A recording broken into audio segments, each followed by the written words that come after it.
Shalom, selamat pagi amanginang yang terkasih dalam Tuhan Yesus Kristus. Kita berjumpa kembali dalam renungan Carpe Diem HKBP Bumi Anggrek, hari Jumat tanggal 8 November 2024. Sebelum kita merenungkan firman Tuhan, kita bernyanyi dari buku Ende nomor 211 ayat 1 dan 2.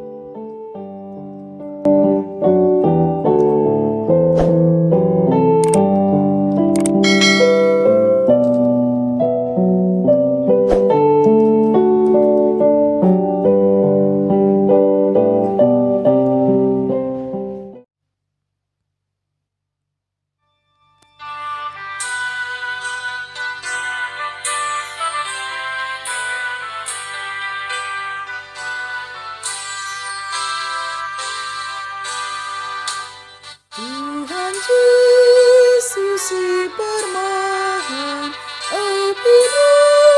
biru nado, Yesus ku biharu aku, saiu tunaku, saiu tunaku, saiu tunaku.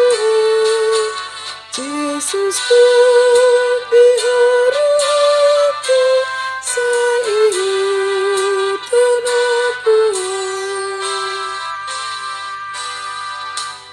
Jumpa masa sore mago, tumpah pulau gugur.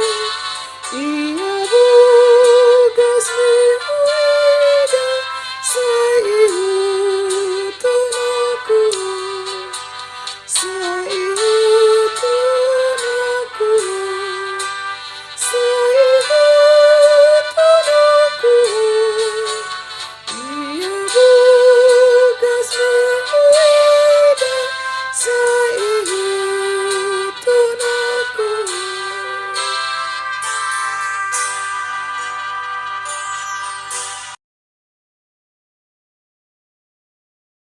Firman Tuhan untuk hari ini tertulis dalam Matius pasal 9 ayat 36. Melihat orang banyak itu, tergeraklah hati Yesus oleh belas kasihan kepada mereka, karena mereka lelah dan terlantar seperti domba yang tidak bergembala. Demikian firman Tuhan.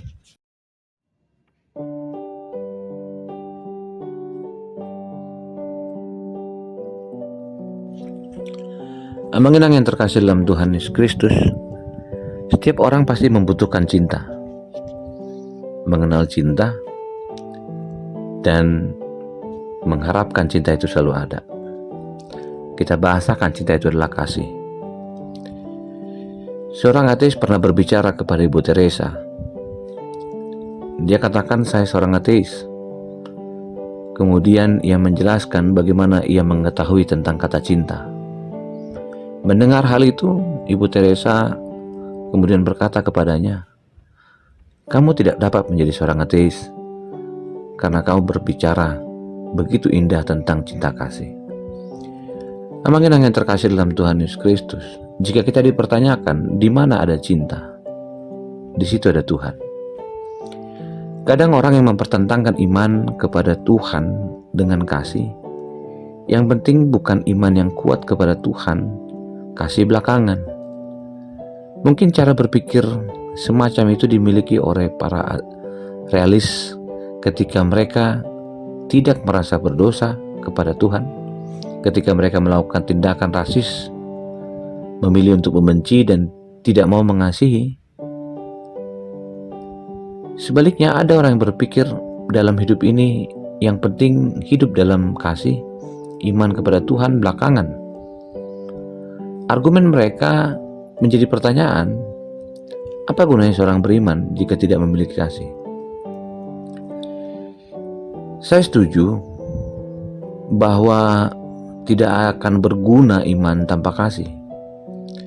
Namun yang menjadi tantangan bagi kita, karena kasih tidak serta-merta harus mengabaikan iman.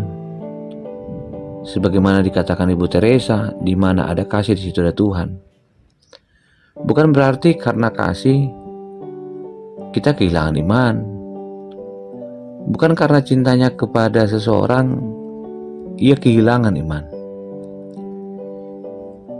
Kehadiran Yesus dengan penuh belas kasihan yang kita sebut cinta, hatinya tergerak atas penderitaan yang dialami oleh manusia.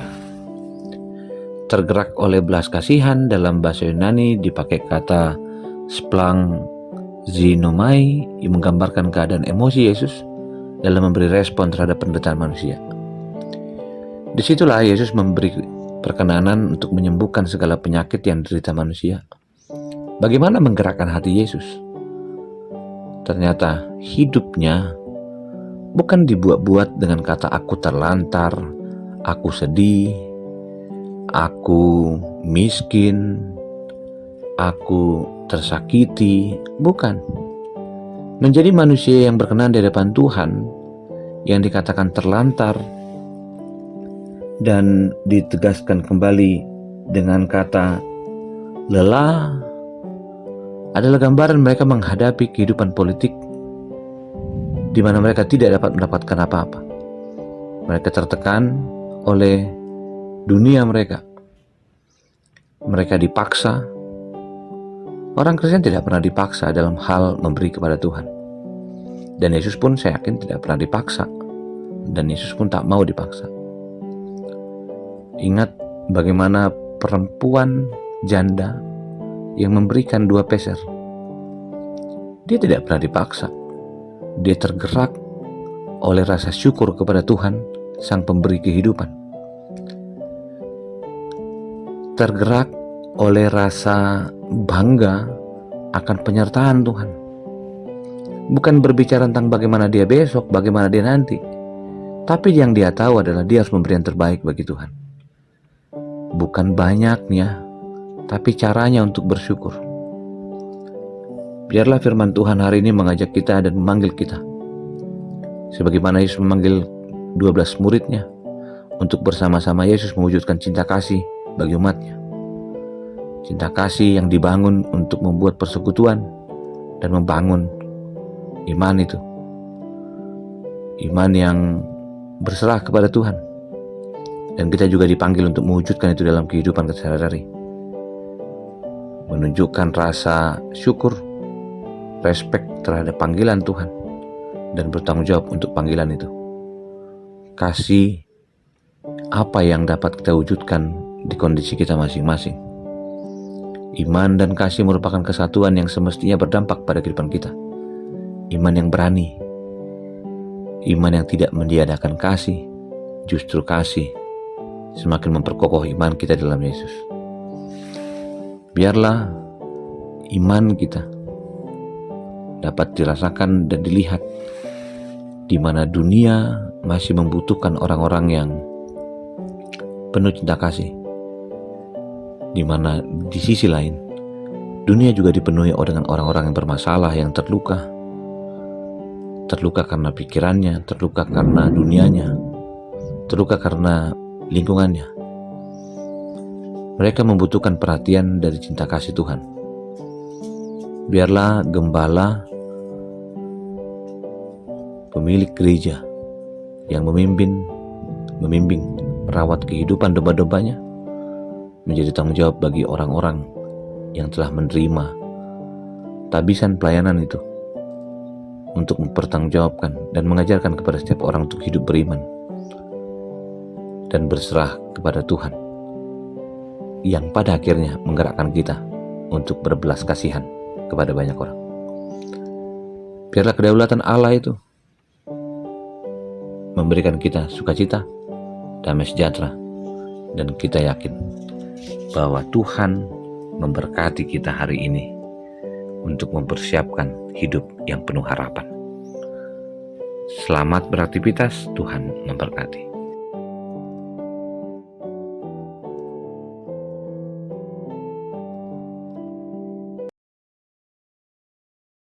Terima kasih Tuhan untuk hari ini. Kami dipanggil dan melihat. Kamilah orang-orang yang disuruh Tuhan menjadi partner kerja untuk menyampaikan banyaknya kehidupan yang terlantar dan lelah. Dan kami diajak untuk kembali kepada Tuhan. Kasih anugerah dari Kristus Yesus, kasih dari Allah Bapa dan persekutuan Roh Kudus memberkatimu dan menyertaimu. Amin.